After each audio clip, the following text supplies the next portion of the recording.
Olá, meus irmãos e irmãs, sejam bem-vindos ao canal Vinícius Siqueira. E se você ainda não é inscrito aqui no canal, se inscreva aqui no canal e não esqueça de ativar o sininho das notificações. Todos os dias são postados vídeos abençoados aqui no canal para te abençoar. Vamos a mais uma palavra do Senhor. Um turista falante de inglês ficou maravilhado ao ver as lindas cataratas do Niágara e, emocionado, bebeu um pouco de água fresca que caía do alto.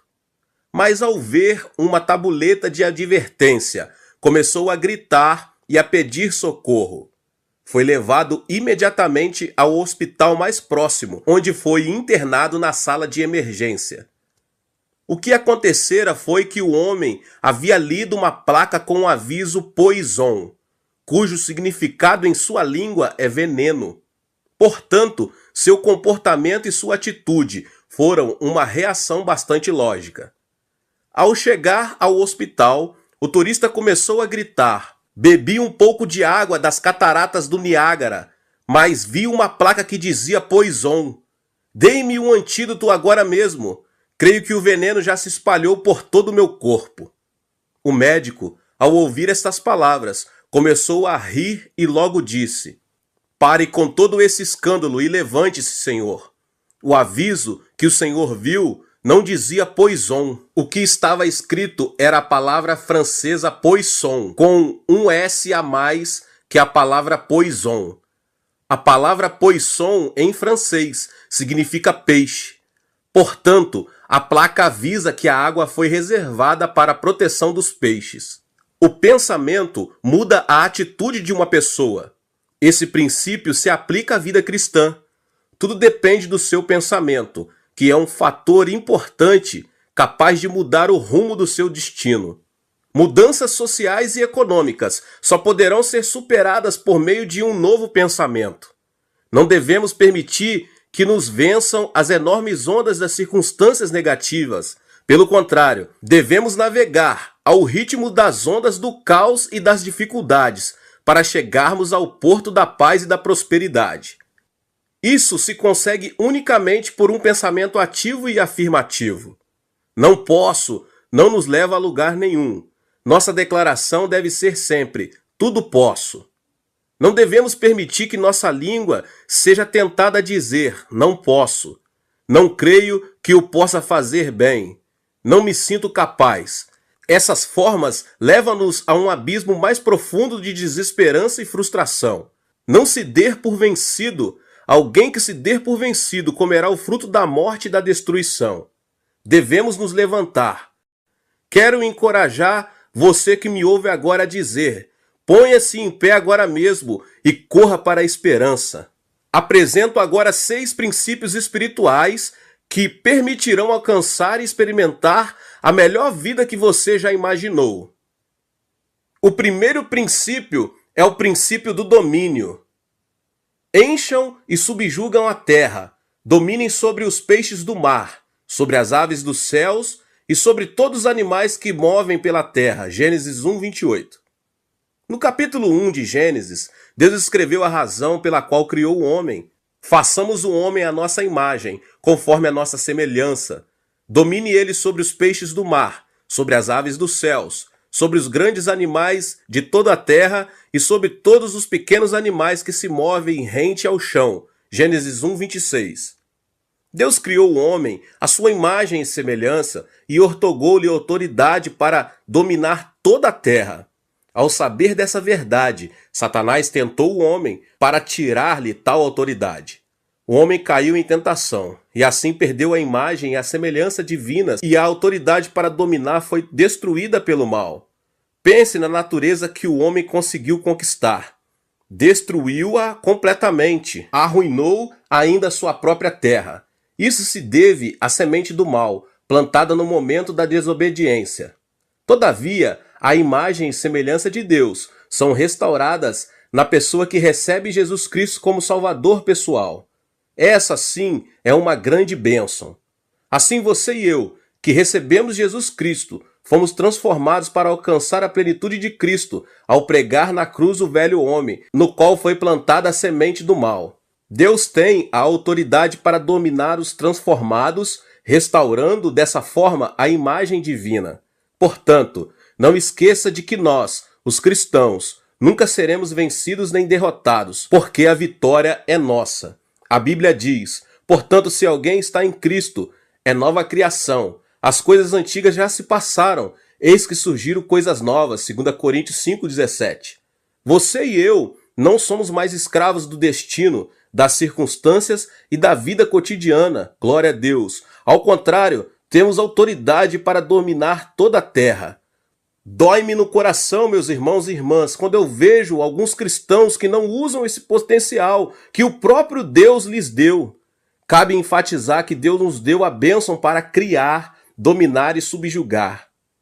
Então, como podemos dominar e subjugar a terra e ser abençoados? Agora eu vou te passar alguns passos. Primeiro passo, você deve ter uma imagem de domínio. Se você deseja dominar as circunstâncias, primeiramente, deve ter uma imagem de domínio. Se mantém uma imagem de inferioridade, de crítica, de fracasso, de pobreza, você nunca poderá contar com a ajuda de Deus. Você já recebeu Jesus Cristo como seu Salvador?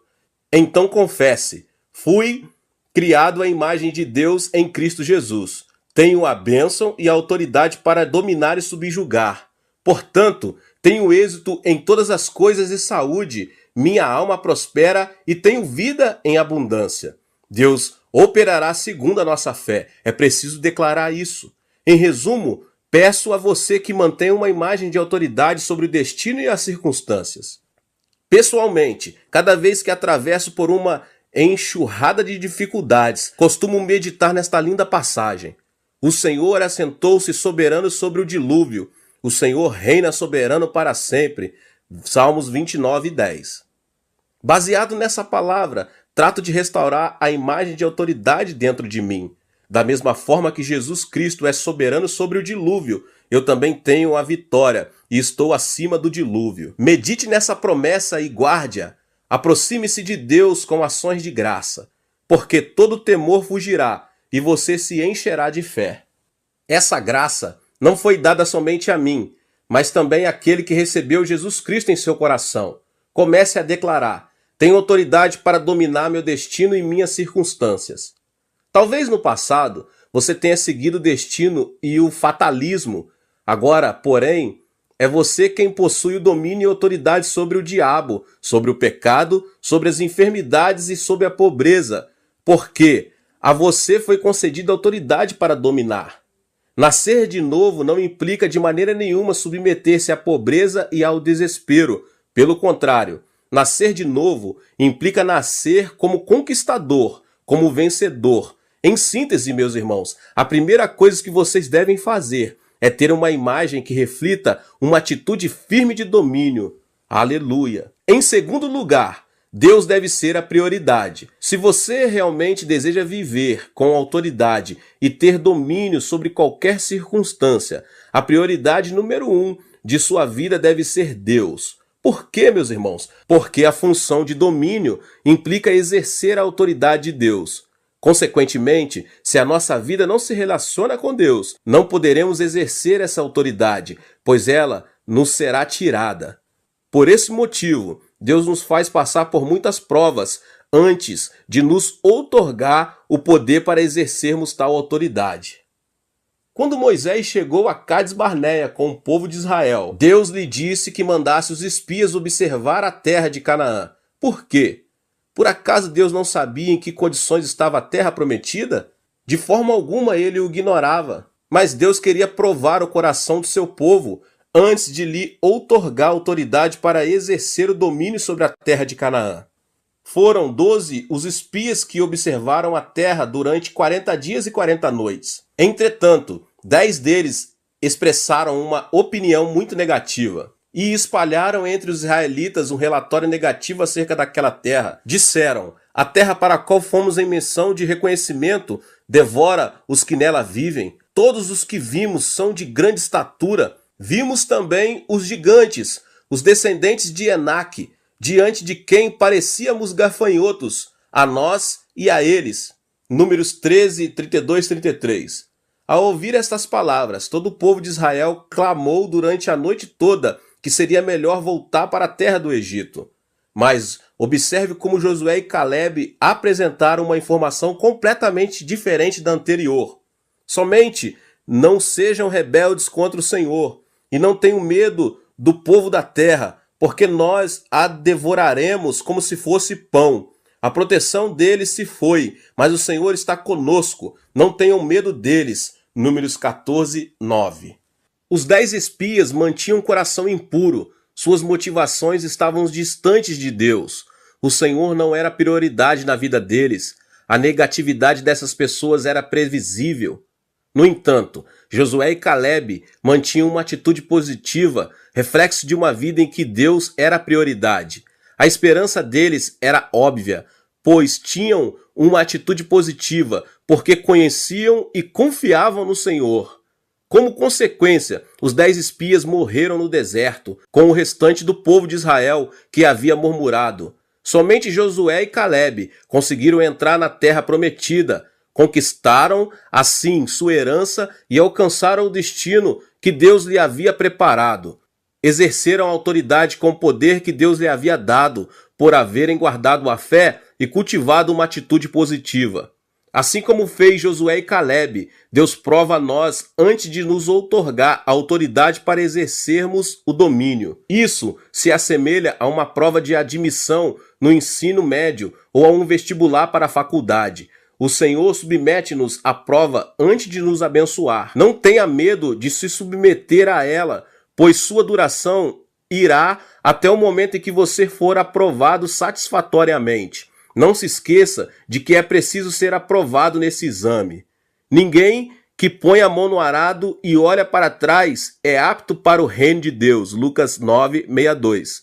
Devemos manter uma atitude positiva diante da prova e marchar avante, pensando que à nossa frente temos uma possibilidade ilimitada. Somente assim seremos aprovados nesse exame e conseguiremos uma vida de autoridade para exercer domínio e subjugar todo tipo de circunstância. O princípio número 2 é o princípio da visualização. Moisés então fez uma serpente de bronze e a colocou num poste. Quando alguém era mordido por uma serpente e olhava para a serpente de bronze, permanecia vivo. Números 21, 9. O princípio da visualização é a chave para uma pessoa ser abençoada. Vejamos na Bíblia o que Jesus disse a Nicodemos. Da mesma forma como Moisés levantou a serpente no deserto, assim também é necessário que o Filho do Homem seja levantado, para que todo o que nele crer tenha a vida eterna. João 3, 14 e 15. Há uma mensagem muito importante nessa passagem. Jesus veio a este mundo para redimir a humanidade do pecado. O fato de Jesus ter dito é necessário que o Filho do Homem seja levantado implica que nós já fomos picados pela serpente. Por causa da desobediência e murmuração, o homem encontra-se no abismo das trevas, roubado, morto e destruído. O mundo encontra-se em meio à escuridão do desespero, oprimido por Satanás. Devíamos morrer por havermos desobedecido a Deus. Entretanto, Jesus nos disse: é necessário que o Filho do Homem seja levantado. Em resumo, isso significa que Jesus seria crucificado e ali abateria toda a influência de Satanás e, consequentemente, todo aquele que olhar para Jesus crucificado será transportado da escuridão para a luz, da morte para a vida. Esse é o princípio da visualização no reino de Deus. Deus abençoou Abraão por meio desse mesmo princípio espiritual. Quando o patriarca se encontrava em uma idade avançada, frustrado por não gerar um filho, Deus apareceu a ele e disse-lhe para contar as estrelas dos céus, lá em Gênesis capítulo 15. A partir deste instante, Abraão começou a visualizar uma numerosa descendência com os olhos da fé. Como consequência disso, transformou-se em pai de multidões. Cabe lembrar que algumas pessoas têm usado esse princípio de maneira incorreta. A esposa de Ló, por exemplo, No momento da destruição da cidade de Sodoma e Gomorra, Deus havia advertido Ló e sua família a que não se olhasse para trás e não parassem. Mesmo assim, a mulher olhou para trás e transformou-se numa estátua de sal, está em Gênesis 19. O pecado dessa mulher foi olhar para trás. Ao ver a destruição de Sodoma e Gomorra, ela também foi destruída. Eva também é um exemplo disso. Seu pecado deveu-se ao uso incorreto do princípio da visualização. Vendo que a árvore era boa para se comer, atraente aos olhos e desejável para ela se obter discernimento, ela comeu do fruto e deu ao seu marido. Gênesis capítulo 3. O rei Davi foi outro que fez mau uso desse princípio espiritual. Enquanto todo o exército de Israel travava uma batalha feroz com os amonitas, Davi permanecia na cidade de Jerusalém. Numa certa tarde, ao passear pelo terraço do palácio, observou uma mulher muito bonita. Mandou-a buscar e cometeu o adultério. Como consequência, a mulher Betseba engravidou-se. Foi uma situação tão desesperadora que o rei encomendou a morte de Urias, marido da mulher, ao ordenar que ele fosse colocado na linha de frente, contra a qual o combatente era mais violento. 2 Samuel, capítulo 11. O tema da visualização é algo fundamental, meus irmãos. Nossa vida é como o deserto. Há vezes em que cometemos falhas e somos picados pela serpente, o diabo. Que atitude devemos tomar em situações tão terríveis? Devemos olhar para Jesus. O povo de Israel viveu quando olhou, em obediência e fé, para a serpente de bronze que havia sido colocado na estaca. Hoje, nós também podemos desfrutar uma vida abundante de transformação e restauração de nosso espírito, nossa alma e de nosso corpo, de nossas circunstâncias, se apenas por fé e obediência olharmos para Jesus que foi pregado na cruz do Calvário. Agora eu vou lhes mostrar os 5 princípios da visualização no reino de Deus. O primeiro princípio é: visualize o perdão. Ninguém pode escapar do perdão, pois todo ser humano é pecador. Todos, por serem descendentes de Adão, nasceram com pecado. Isso é como a cor de pele de um bebê. O tom da pele dos pais define-o completamente. À medida que vivemos neste mundo, no qual proliferam o pecado e a injustiça, o ônus do pecado apresenta-se de forma inegável. Como podemos nos livrar do peso do pecado? Por meio da religião? Não. Por meio do dinheiro? Muito menos. A única maneira de nos livrarmos do pecado é olhando para Jesus Cristo, que foi pregado na cruz do Calvário. Somente olhando para a cruz de Cristo, seu sacrifício e derramamento de sangue, é que podemos sentir alegria indescritível e convicção do perdão de nossos pecados. Em Hebreus 9:22 diz: sem derramamento de sangue não há perdão. O segundo princípio da visualização é: visualize a unção e a plenitude do Espírito Santo. Ao olhar para Jesus Cristo, que derramou seu sangue, experimentamos a unção do Espírito Santo. Olhe para Jesus Cristo que sofreu por você. Se fizer isso, o Espírito de Deus descerá sobre você e você começará a falar em outras línguas, de acordo com o que o Espírito o conceder falar. Visualize a cruz e nela o Senhor. Somente a pessoa redimida pelo sangue de Jesus Cristo receberá a plenitude do Espírito Santo, que agirá e transformará o seu coração, para que ela se torne terra boa e fértil e produza bons frutos a 100, 60 e 30 por 1, conforme diz a palavra de Deus. Você deve beber da água da vida do Espírito Santo que provém de Jesus. A plenitude do Espírito Santo encherá seu espírito, sua família e tudo o que cerca sua vida até o ponto em que todo problema, toda preocupação, toda ansiedade estarão submersos no poder do Espírito Santo. O terceiro princípio da visualização do reino de Deus: visualize a saúde. Antes de ser crucificado, Jesus recebeu 39 chibatadas, de acordo com a tradição. Sua pele foi rasgada, seu corpo todo ficou manchado de sangue. Por que motivo ele teve de sofrer de maneira tão dolorosa? A Bíblia responde essa pergunta da seguinte forma, em 1 Pedro 2,24. por suas feridas vocês foram curados. Jesus sofreu tudo isso com o propósito de nos dar saúde. Portanto, qualquer tipo de enfermidade mental, física, pode ser curada se for observada com fé a obra de Jesus Cristo, que foi ferido por nossas enfermidades, e pelas suas feridas fomos curados, Isaías 53. O quarto ponto é: visualize a sua prosperidade. Jesus morreu na cruz para desfazer também os espíritos e as ervas daninhas de nossa vida.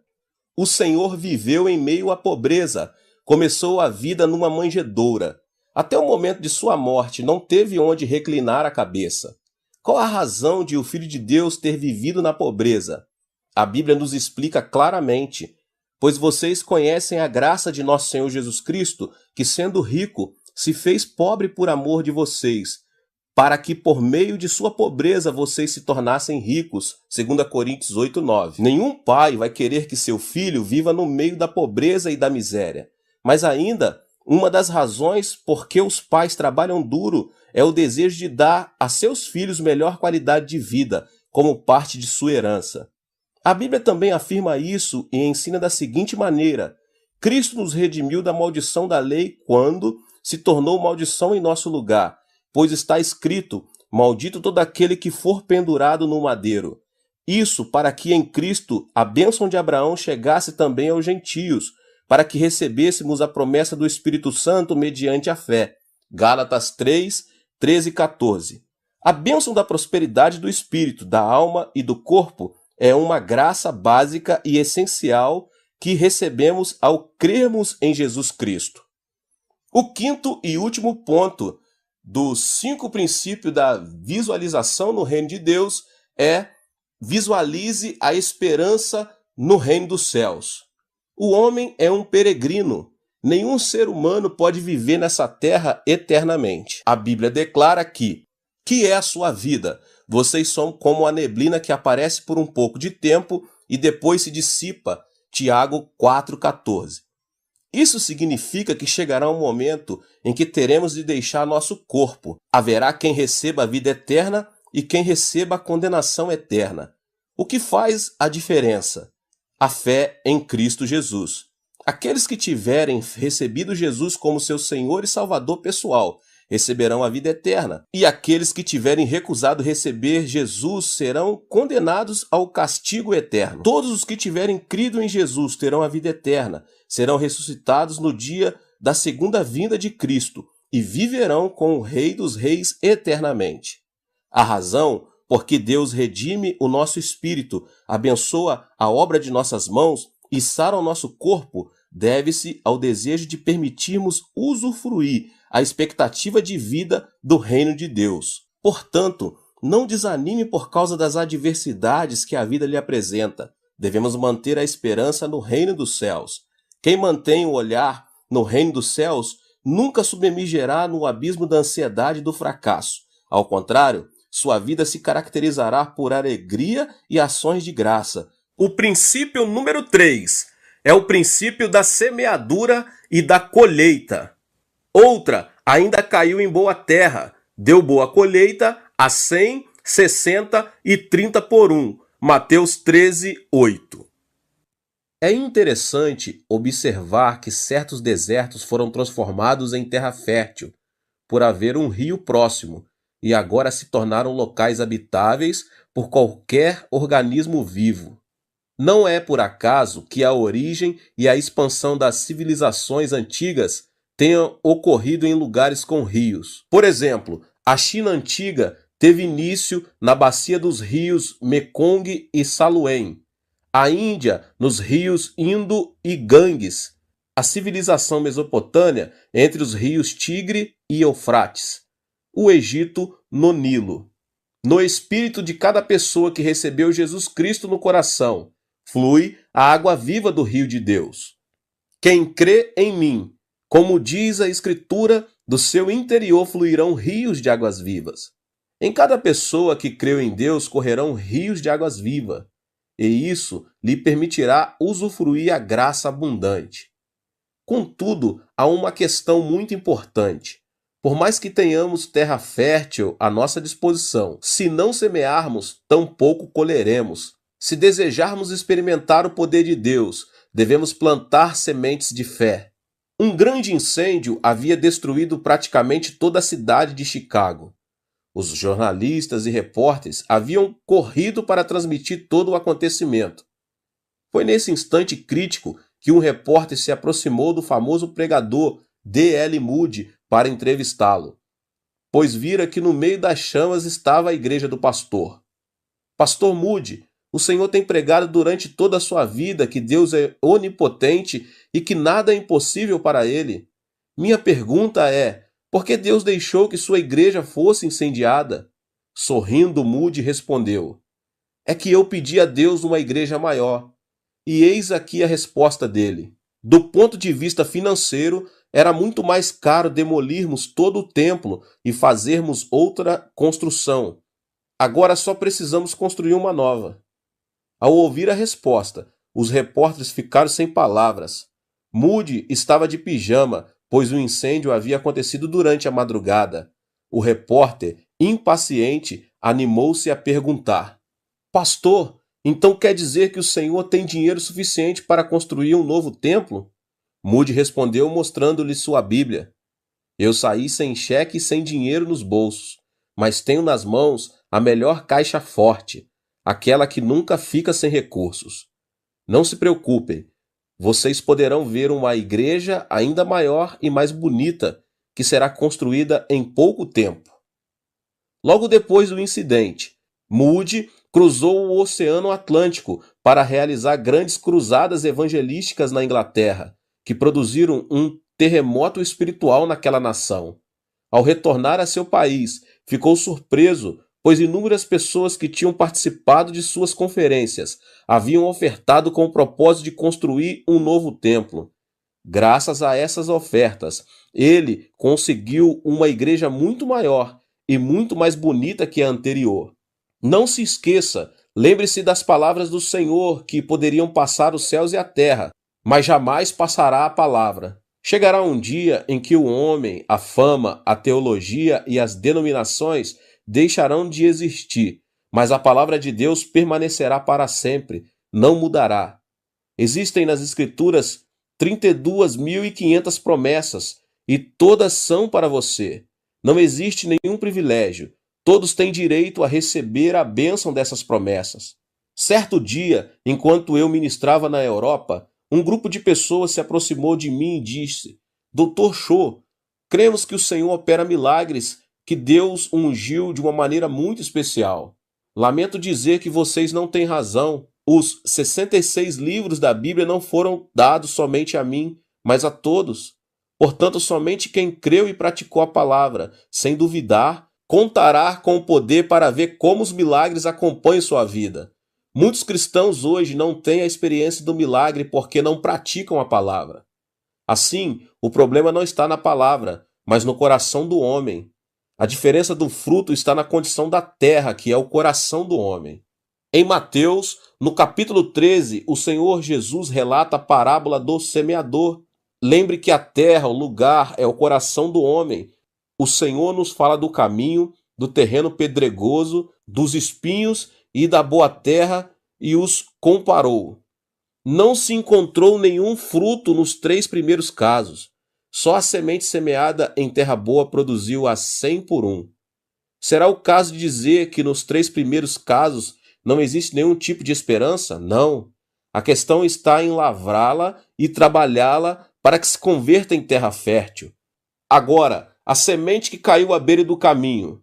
Enquanto lançava a semente, parte dela caiu à beira do caminho e as aves vieram e a comeram. Mateus 13, 4.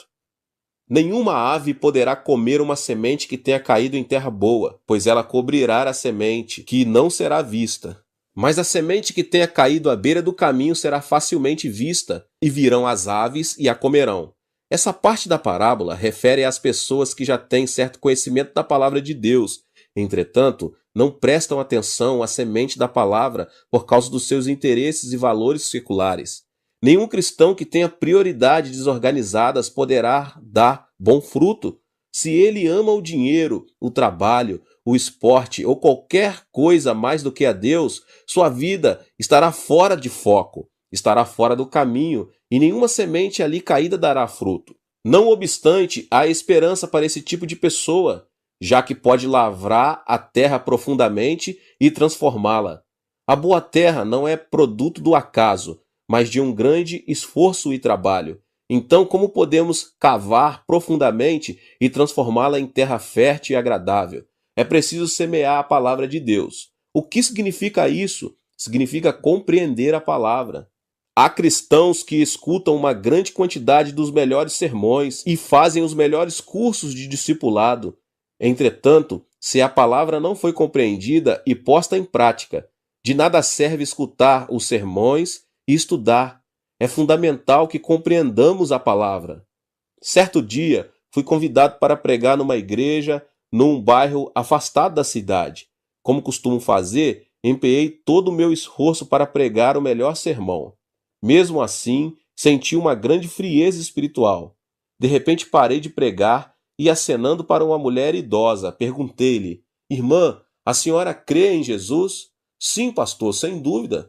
Ela retrucou com tanta segurança que sua resposta me deixou sem palavras por um momento. Mas insisti: a senhora está segura de que viverá no reino de Deus eternamente? Ah, não sei. Como vou saber? Sua resposta chamou muito a minha atenção. É alarmante saber que muitos cristãos que confessam haver aceitado a Jesus não têm a segurança da vida eterna e do reino dos céus. Não importa quantos anos tenham de igreja, o primordial é que se realmente a semente da salvação foi plantada no fundo do seu coração. Contudo, aos que receberam, aos que creram em seu nome, deu-lhes o direito de se tornarem filhos de Deus. João 1,12.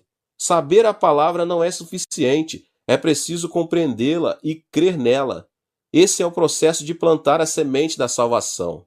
A lei da natureza nos ensina que o que é semeado será colhido no momento oportuno. Portanto, se temos semeado a semente da salvação, devemos crer que colheremos o fruto da salvação. Se semeamos a semente da saúde em oração, colheremos o fruto da saúde. Para semear a semente é necessário primeiro meditar na palavra e, em segundo lugar, uma vida de louvor e adoração. Em terceiro lugar, é também muito importante o estudo da palavra de Deus. Por meio de todo um processo na vida cristã, a pessoa conseguirá compreender a palavra e, dessa forma, colherá bom fruto da semente que plantou.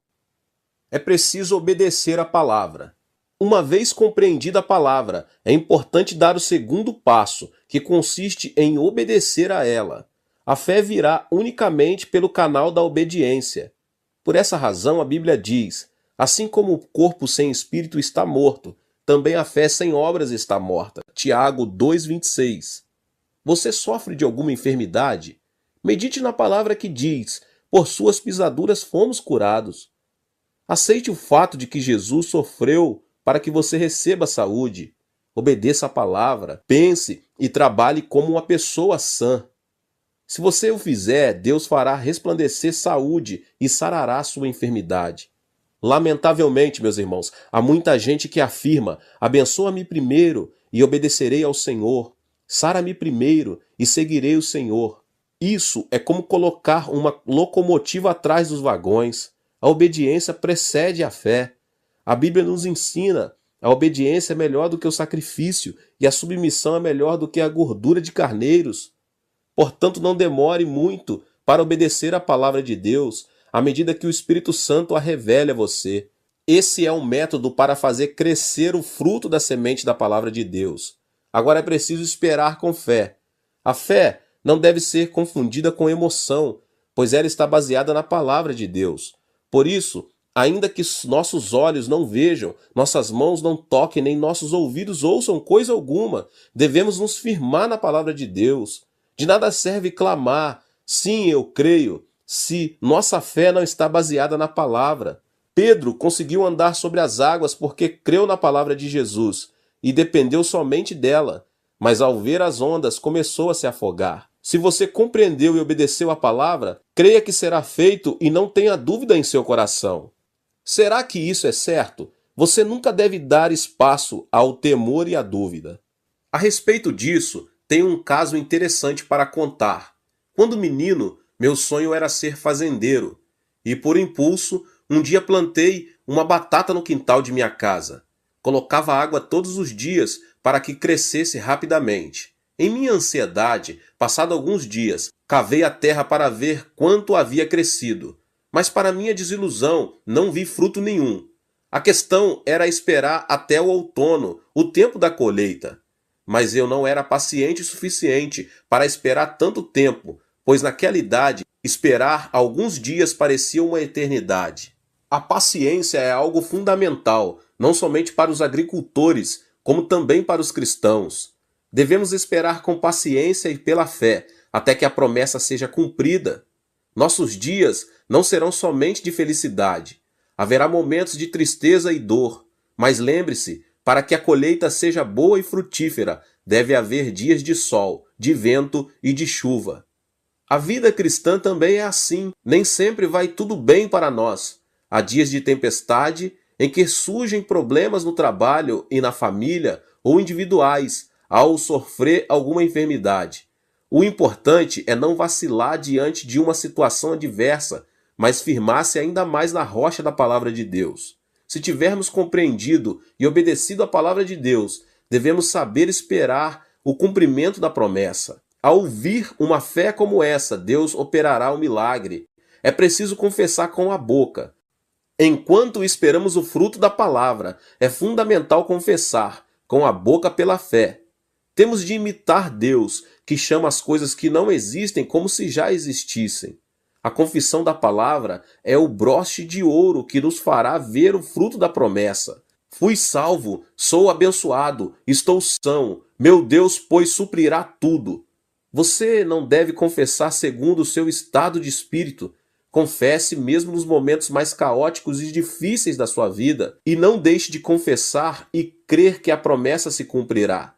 Deus agirá e fará um milagre ao ouvir as confissões que saem de nossa boca. Agora, a semente que caiu no solo pedregoso, depois de semear, Deus sempre prova se a terra, uma pessoa, pode ou não dar fruto. O cristão que não tem raízes profundas é tentado a abandonar a semente da palavra e logo olhar para o que é mundano. Jesus diz que uma pessoa assim, sem caráter, é como uma semente que caiu em solo pedregoso. O que é um solo pedregoso? À primeira vista, só se vê terra.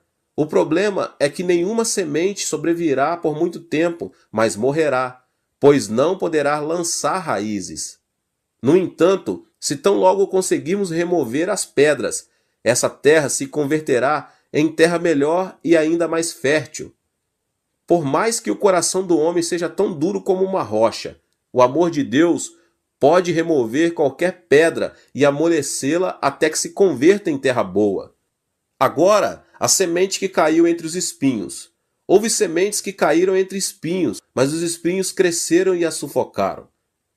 Certo dia, enquanto eu dirigia uma conferência na Alemanha, aproximou-se de mim um jovem completamente bêbado e disse: "Impunha sua mão sobre mim para que receba cura."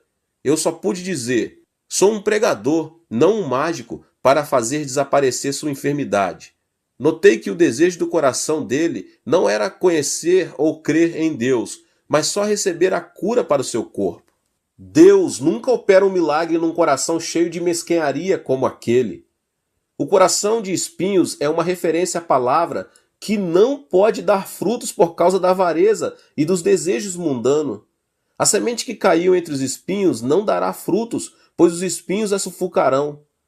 No entanto, se tão somente conseguirmos remover os espinhos, essa terra também pode se converter em uma terra melhor, apta para dar frutos bons e abundantes. Em que condição está o seu coração? É a minha pergunta para vocês. Em alguma das terras mencionadas? Se for assim, não desanime, pois há possibilidade de se converter em uma terra boa. O coração que se exalta poderá ser perfurado pela espada da palavra. E o que estava frio pode ser aquecido pelo fogo do Espírito Santo. Portanto, meus irmãos, não desanimem. Seus corações podem se converter em terra melhor. Plante a palavra no seu coração, de Gênesis a Apocalipse. Converta-se em praticante da palavra e você se surpreenderá ao ver os frutos da bênção que Deus mesmo fará crescer. O quarto princípio é o princípio de dar e receber. Deem e lhes será dado. Uma boa medida, calcada, sacudida e transbordante será dada a vocês. Pois a medida que usarem também será usada para medir vocês. Lucas 6,38. A razão de muitos cristãos terem falta de alegria e motivação deve-se à escassez da vitalidade com relação à fé. Meus irmãos e irmãs, por que há tantos cristãos que precisam de vitalidade?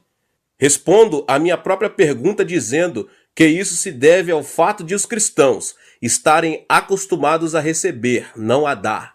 A plenitude e a unção da graça do Espírito Santo são dadas às pessoas que sabem beneficiar os outros. Nosso coração se enche da alegria do Espírito Santo à medida que pomos em ação esse princípio espiritual e nos convertemos em canais de bênção para os outros.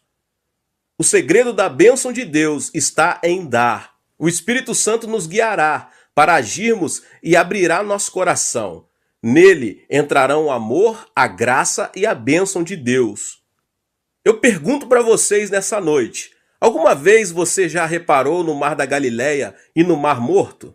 As águas do Mar da Galileia se dirigem para o Mar Morto. Nunca param, fluem sempre, o que faz com que seus componentes nunca se deteriorem.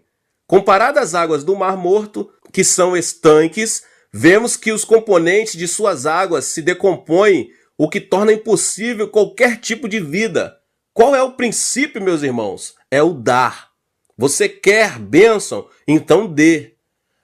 Há muitas pessoas que esperam uma demonstração, uma manifestação de carinho, de amor, de bondade. Devemos aprender a expressar nosso amor para com elas. Não se feche em si mesmo, porque a bênção de Deus nunca é dada a pessoas com esse tipo de personalidade. Deus opera por meio do princípio de dar e receber. Se expressarmos nossa bondade e dermos, Deus nos abençoará a 100, 60 e 30 por 1. Medida boa, calcada e transbordante. O reconhecido rei do aço, Andrew Carnegie, disse certa vez: "A razão por que gerencio esta fábrica é meu desejo que cada empregado tenha sua própria conta poupança e viva com esperança." A filosofia desse homem não era só ganhar dinheiro para si, mas para todos os empregados de sua empresa. Como consequência, os empregados fizeram dela uma empresa mundialmente conhecida. Muitos pastores estrangeiros têm me perguntado qual é o segredo do crescimento da igreja. A pergunta tem sido sempre a mesma. O que tenho de fazer para que a minha igreja cresça? Eles perguntam. Minha resposta é muito simples. Certifique-se de que cada membro da sua igreja está sendo abençoado e bem-sucedido, pois são eles que trarão bênção e sucesso para a igreja. O segredo para ter uma família sã também está nesse princípio. Você deve tomar a iniciativa de expressar amor e interesse por todos os membros de sua família. O problema de muitas famílias hoje, meus irmãos e irmãs, é que ninguém toma a iniciativa, interessam-se somente em receber.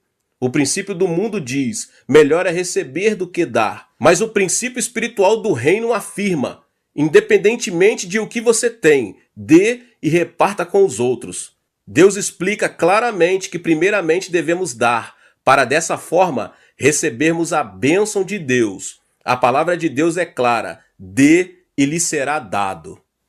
O princípio número 5, o princípio da ordem durante a petição. Busquem, pois, em primeiro lugar o reino de Deus e a sua justiça, e todas essas coisas lhe serão acrescentadas. Mateus 6,33.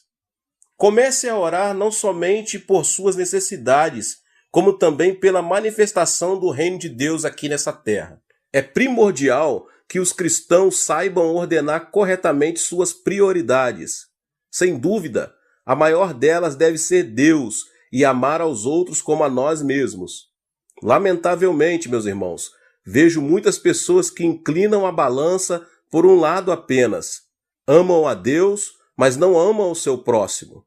Muitos problemas sociais hoje são produto do egoísmo. Egoístas vivem de orgulho próprio, arrogância e injustiça. Isso traz muito prejuízo e faz com que muitos de seus próximos sofram. A relação com Deus é importante. No entanto, a relação com o próximo é de suma importância. Não amar ao próximo, mas amar a si mesmo não é aceitável na presença de Deus.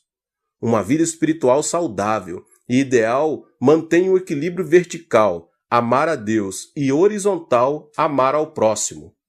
Amar a Deus e ao próximo. As prioridades devem ser ordenadas sobre essa base. E uma vez fundamentadas nisso, deve-se orar, pedir e praticar. Todo aquele que falhar em distinguir as prioridades maiores e menores encontrará o fracasso. Todo jovem que não tenha se esforçado vai se arrepender em sua velhice. Então, como organizar e reordenar nossas prioridades? Jesus explica com muita clareza no texto que acabei de nos falar. Busquem, pois, em primeiro lugar o reino de Deus e a sua justiça, e todas essas coisas lhes serão acrescentadas. Mas devemos buscar o reino de Deus. Devemos buscar primeiramente o reino de Deus. Isso implica buscar o reino de Deus por meio da cruz. O exército desse reino é composto por almas salvas de seus pecados pelo sangue de Jesus. Nenhum cristão participante desse grande exército guarda sua esperança e seu propósito aqui na terra, mas no reino de Deus, que permanece para sempre. Para o cristão, a vida terrena é apenas uma viagem em direção ao reino, o que implica manter um alto grau de fé. Depois de Adão, o reino de Deus começou a ser proclamado com a vinda de Jesus Cristo a este mundo, que estava submerso no pecado, na injustiça, na maldição, na enfermidade, na pobreza, na morte e outras coisas mais. Jesus, por meio de sua vida, revelou que as características do reino de Deus eram o perdão dos pecados, a plenitude do Espírito Santo, a bênção de Abraão, a saúde, a abundância, a riqueza e a vida eterna.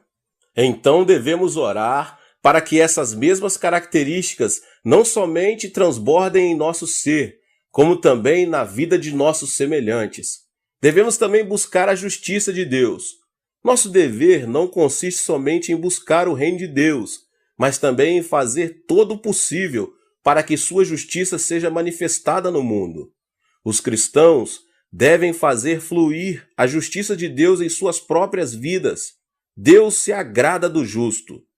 É importante também nos ocuparmos da justiça no campo social. Jesus esteve com pecadores, pobres e doentes. Converteu-se em seu amigo e salvador. Jesus trouxe justiça à sociedade. Nós, que nos identificamos como discípulos de Jesus, devemos imitá-lo, esforçando-nos na justiça social. Outra coisa importante é a justiça no âmbito nacional, que não deve estar fora do interesse dos cristãos. É lamentável saber que na Coreia temos injustiça continuamente presente. É triste que o Evangelho não tenha conseguido mudar as estruturas da sociedade coreana ainda. As estatísticas indicam que 25% da população coreana confessa ser cristã. Contudo, não se vêem vestígios de justiça em nossa nação, apesar de mais de 10 milhões de cristãos. Isso deveria ter provocado mudanças, todavia nada acontece. O que significa tudo isso? Significa que nós, os cristãos, temos falhado nessa missão, que consiste em realizar a justiça de Deus aqui na terra. Onde não há justiça, proliferam a aridez e a hipocrisia. Portanto, os cristãos devem avançar em oração e serem persistentes para que a justiça flua no âmbito pessoal, social e nacional. O cristão é quem mantém uma dupla relação com Deus e com o próximo, a sociedade. O fato de permanecer circunscrito às paredes do templo, orando e jejuando, sem se interessar pelo sofrimento e pela injustiça social, é sinal de decadência espiritual da igreja. Jesus explicou que, se buscarmos primeiramente o reino de Deus e sua justiça, todas essas coisas serão acrescentadas. Se neste momento a justiça divina proliferasse nos âmbitos financeiros, governamental e social, a distribuição correta das riquezas acabaria por completo com a pobreza, o suborno, a injustiça, o pecado, a violência, os roubos e outras coisas mais. Então, consequentemente, comece a orar não somente por suas necessidades, como também pela manifestação do reino de Deus aqui nessa terra. Essa é a ordem correta que você deve manter para que os problemas casuais desapareçam. Se você é um desses cristãos que tem o costume de orar somente por suas necessidades e não buscar primeiro o reino de Deus e a sua justiça, é muito provável que sua vida cristã esteja à deriva e precise de um rumo estável. O agricultor faz todo o possível para conseguir uma colheita bem-sucedida. Mesmo assim, a falta de chuva e sol pode prejudicar seriamente sua colheita. O que eu quero dizer com isso, meus irmãos? Quero dizer que é Deus que tem de abençoar, para que o homem seja abençoado. Se Deus não abençoar, todo o esforço do homem será vão. E o princípio e último, o princípio número 6, é o princípio da massa. O princípio da massa é um princípio da mesma natureza. As aves relacionam-se entre si, patos com patos, e formam grupos. Esse princípio também se aplica à área espiritual. Pessoas negativas relacionam-se com pessoas negativas. As positivas sentem-se mais à vontade com gente que tem a mesma percepção. Pessoas criativas querem estar ao lado de quem ama a criatividade, cada um segundo a sua espécie. O evangelista Marcos, no capítulo 5, narra como a filha de Jairo foi curada dramaticamente por Jesus. Certo dia, enquanto Jesus pregava a uma grande multidão à beira do mar, veio a seu encontro um homem chamado Jairo, dirigente da sinagoga, pedindo-lhe que curasse sua filha, que estava gravemente enferma. Enquanto se dirigiam para a casa onde estava a menina doente, chegaram alguns servos da casa e disseram: "Sua filha morreu. Não precisa mais incomodar o mestre." Contudo, Jesus encorajou Jairo, dizendo: "Não tenha medo, tão somente creia." E seguiu seu caminho. Como era de esperar, havia um grande alvoroço na casa por causa da morte da menina. Ao notar isso, Jesus disse: "Por que todo esse alvoroço e lamento? A criança não está morta, mas dorme." Em Marcos 5:39. Ao ouvir essas palavras, as pessoas começaram a rir de Jesus. Ele, porém, mandou que todos saíssem, com exceção de alguns íntimos. Entrou onde estava a menina e realizou o milagre. Podemos notar aqui que Jesus usou o princípio da massa para curar a menina. O Senhor deixou junto de si apenas os que tinham fé. Nossa vida depende de pessoas com as quais nos relacionamos e mantemos comunhão permanente. Se você se reúne e tem comunhão com pessoas de fé, você se converterá numa pessoa de fé. Se sua comunhão é com gente positiva, você será alguém positivo. Esse princípio aplica-se também com a relação à bênção de Deus. Se deseja receber a bênção de Deus, você deve ter comunhão com gente abençoada. O poder de Deus é o mesmo ontem, hoje e pelos séculos dos séculos. A luz de Deus, porém, não se manifesta a pessoas incrédulas, somente a homens e mulheres de fé. Jesus não realizou milagres em Nazaré, sua própria terra. Mas por quê? A Bíblia tem a seguinte explicação: ele não realizou muitos milagres ali por causa da incredulidade deles. Mateus 13:58. Jesus nunca faz milagres diante das pessoas que não creem em seu poder. Meus irmãos e irmãs, observem ao redor de vocês. Quem está rodeando vocês? Há muita gente negativa, pessimista, que vive se queixando de tudo e critica a todos? Digo isso porque num lugar assim é muito difícil fluírem a graça e os milagres do Senhor. Entretanto, se você está rodeado de pessoas de fé, então pode ficar tranquilo, porque o milagre será seu.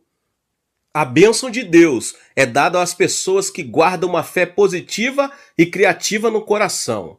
Portanto, se você deseja receber a bênção de Deus, certifique-se de pessoas positivas, que têm fé, que conservam a esperança. Glória a Deus! Que Deus abençoe a sua vida, você que ouviu essa palavra. E talvez você chegou aqui pela primeira vez. Convido você a se inscrever aqui no canal, ativar o sininho das notificações para você não perder nenhum vídeo que é postado aqui nesse canal, tá bom?